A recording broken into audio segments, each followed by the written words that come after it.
перебачте, уж на російському достойно звучить і Єсенін, і Пушкін, і Некрасов. Я це все показав.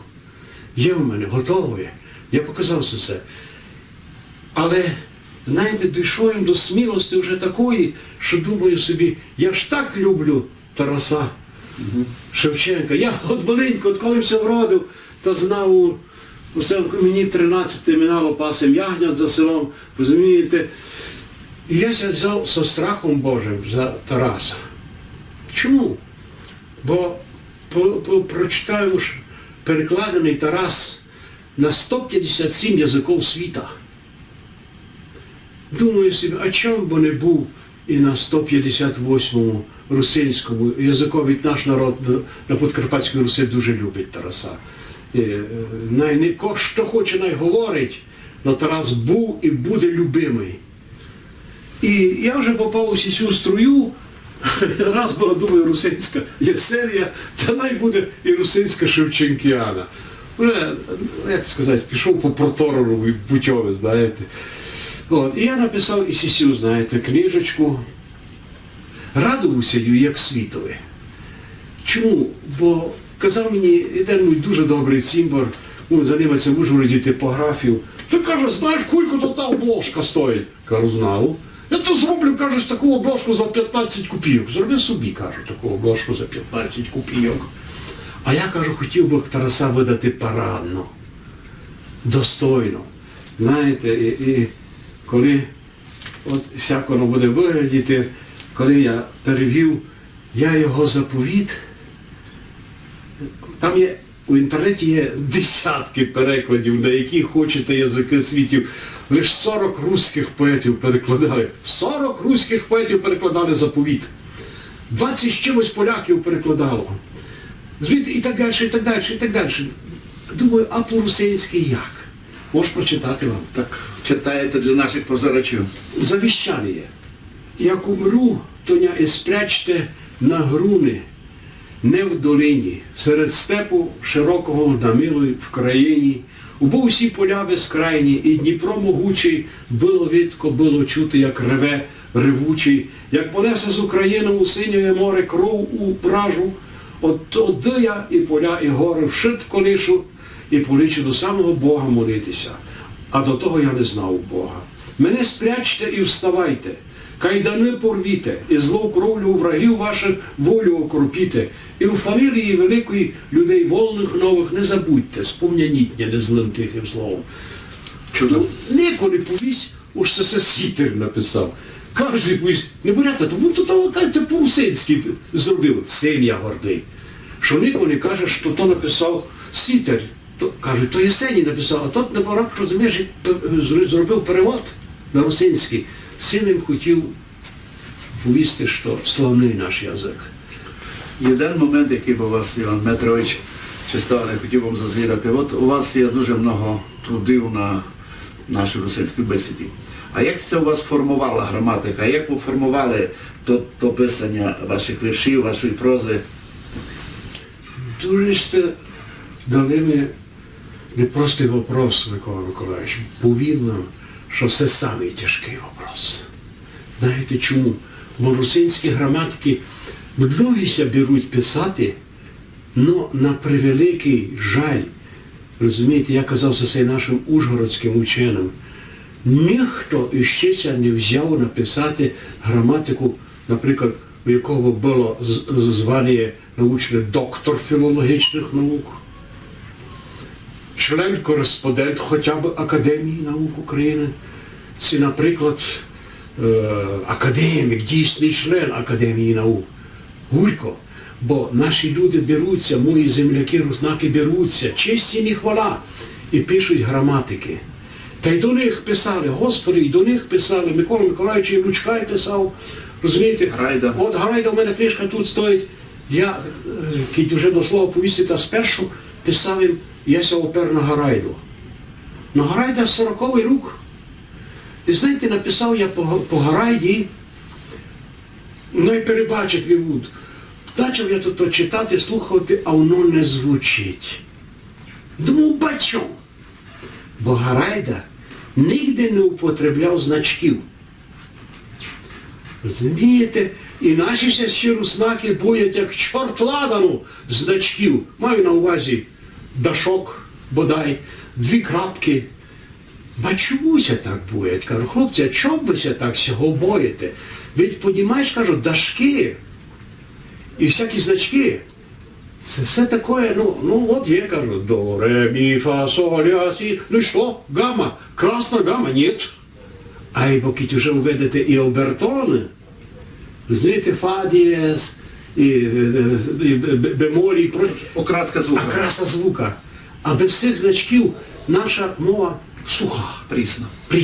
прісна, дубість не повірить. Пусна по-нашому по-русинськи. Пусна, да. Розумієте? І от я ще до теперка не можу переконати наших хлопців та й дівок, поетес і поетів, що не борята, не буйтеся значки. Такі їм раді, що наконець-то, розумієш, хоча б складений буквар наш русинський і ввели букву умлаут. Ігреки з 2 точками, яка помирила многих руснаків. Бо у нас у Кайданові кажуть пуп, кул, вул. А лучше не вже кажуть пюп, кюл. А ще й знають, що кажуть і конь, і кажуть чисто кінь. А умлаут їх усіх помирив. Бо умлаут це читать деко як хоче. Айно, ви там, ну так читайте собі лучше не кінь. А у нас ще є, крім дифтонгів, є ще й 3 фтонги. Мої мама казали, у суботу наварила голубки. Кажу, чуєте? О, у, кажу, 3 фтонг звучить. Мама не казали, що варила галапки. Та люди, пожалійте, кажу. Я не кажу, дівці, пайлем однім у домі раніше, коли були. Я їм кажу, пайлем до дня. Я їм кажу, полем.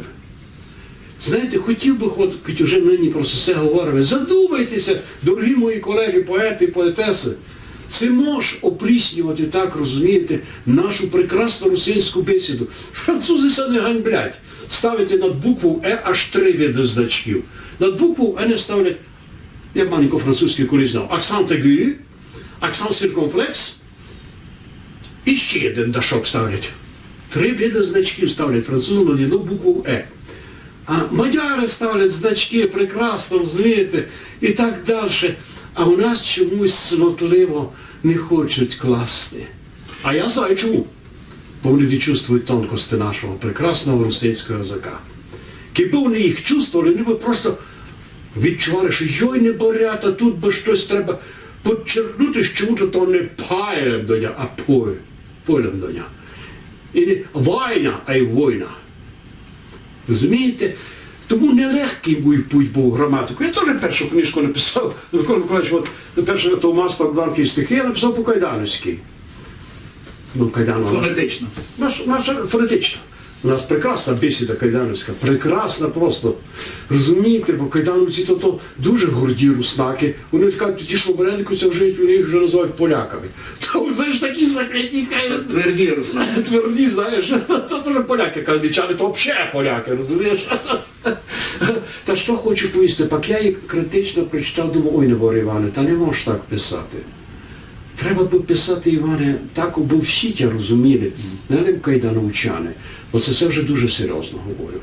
Знаєте, наші хлопці так пишуть, тепер, один прекрасний русинський поет, не буду його називати, бо вони казали, знаєте, дав мені Іване, каже, прочитай книжку. Ну, вони з руських комаровців.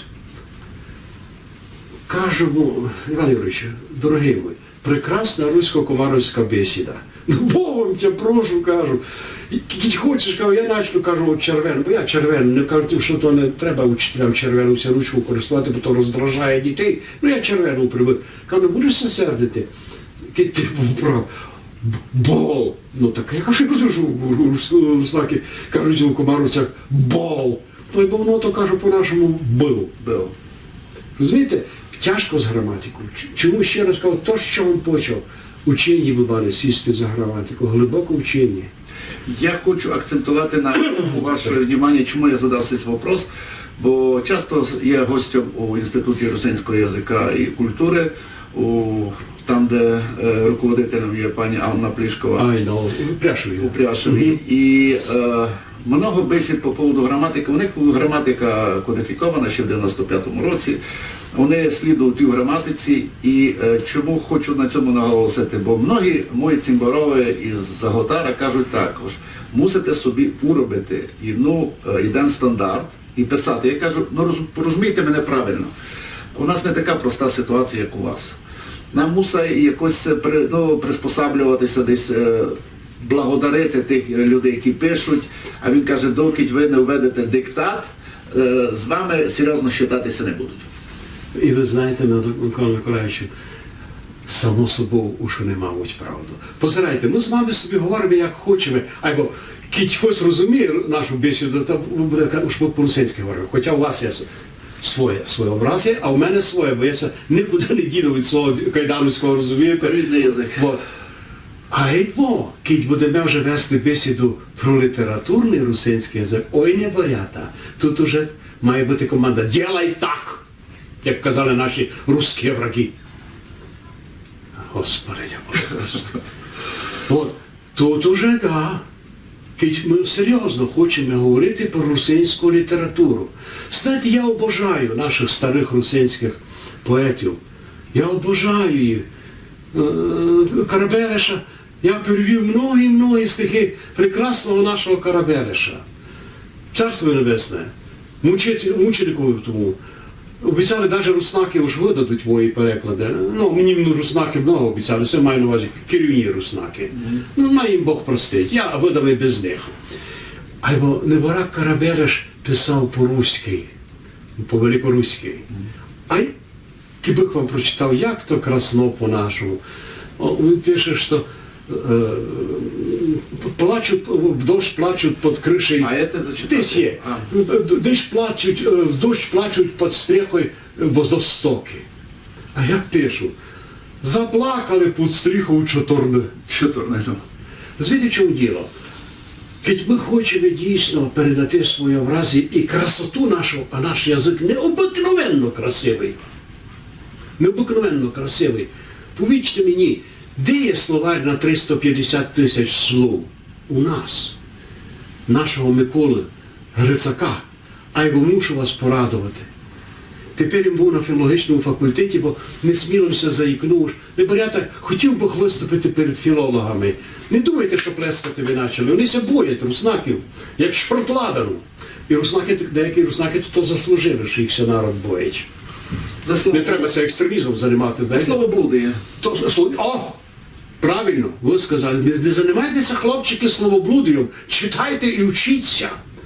Так, знаєте, вони мені повіли, Галина Васильівна Декан, Шумецька повіла мені, Іван Петрович Собрадов, і красивіший перший, другий том Академії наук України. Боже, як я їм радий, як світові почала здавати Грицака, словарь Грицака.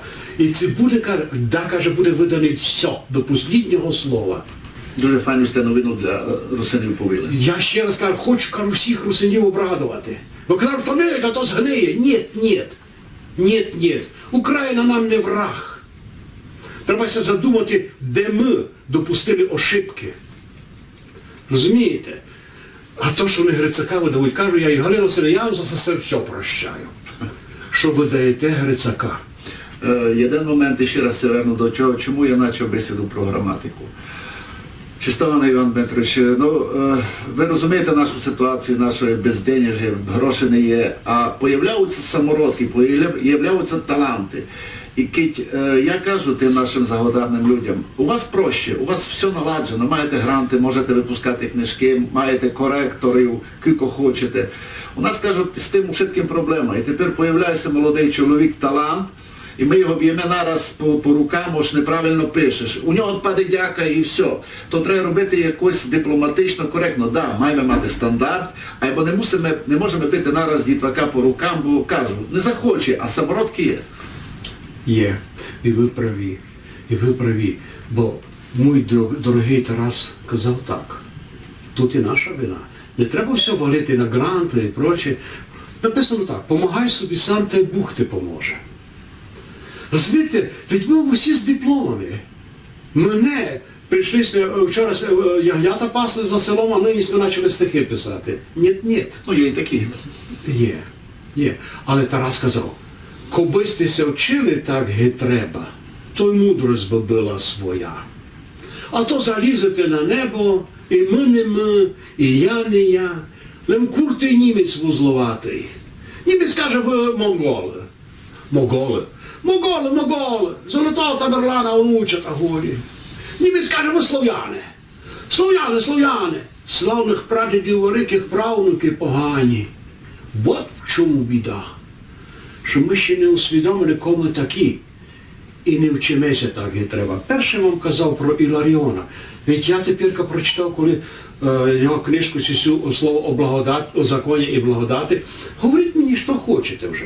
Кіть у 1050 році казали, що Іларіон був русин, і слідуючий митрополит Київський був теж русин. Хлопчики, говоріть ви мені, що хочете вже тепер. Ну, да. Кажіть, що русинів не є, не було і не буде ніде.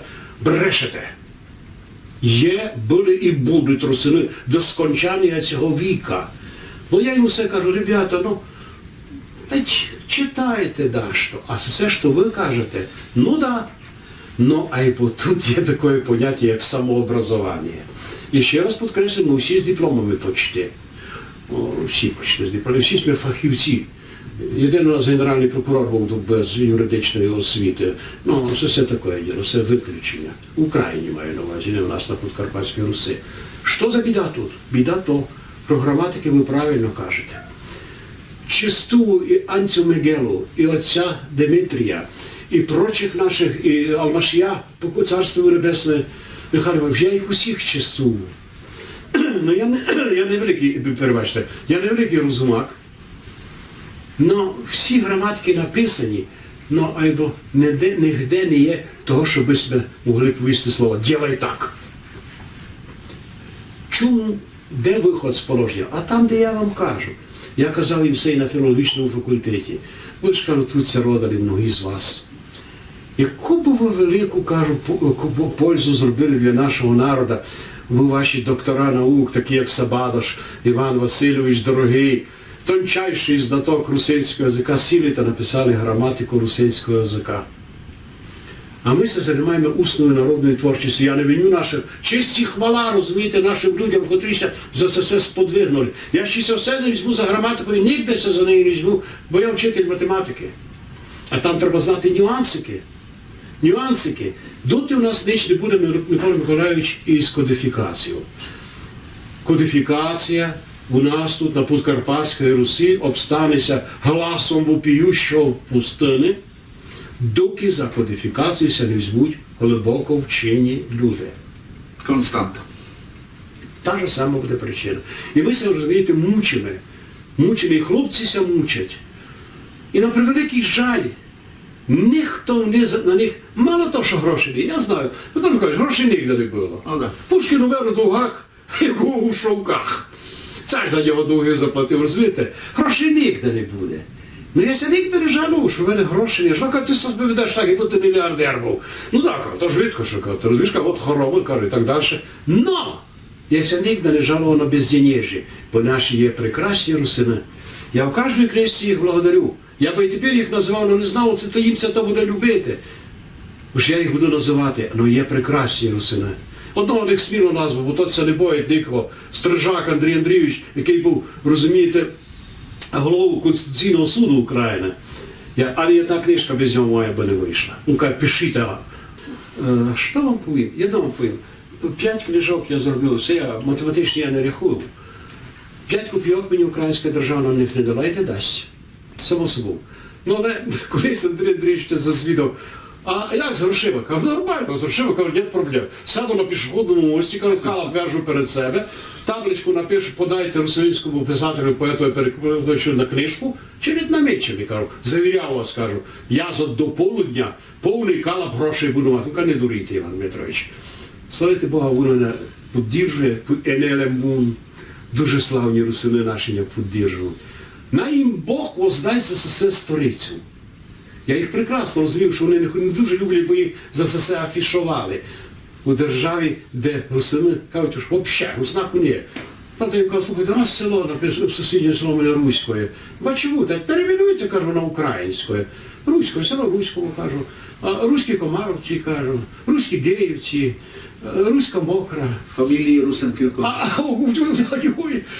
Усвалявши 1500 себе є, що мають фамілії Русин. Розумієте?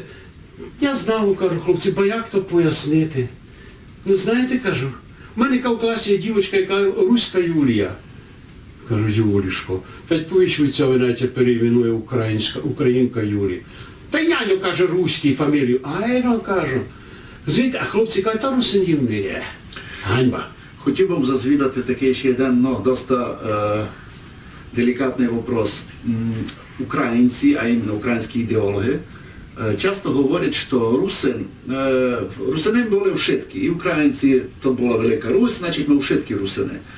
Але як ви се відносите до того, що декотрі учення, а в частності і Маговичі, постійно акцентує, що бо ми се відділили від цього, нам треба се називати Карпато-русинами? Глупость. Глупость, тому що, ще раз кажу, читайте книжку, хлопці, слово о законі і благодаті.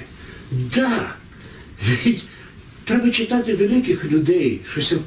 Да, то була Русь, вони праві. І всі восточні, розумієте, восточні слов'яни, котрі там жили, називалися русинами.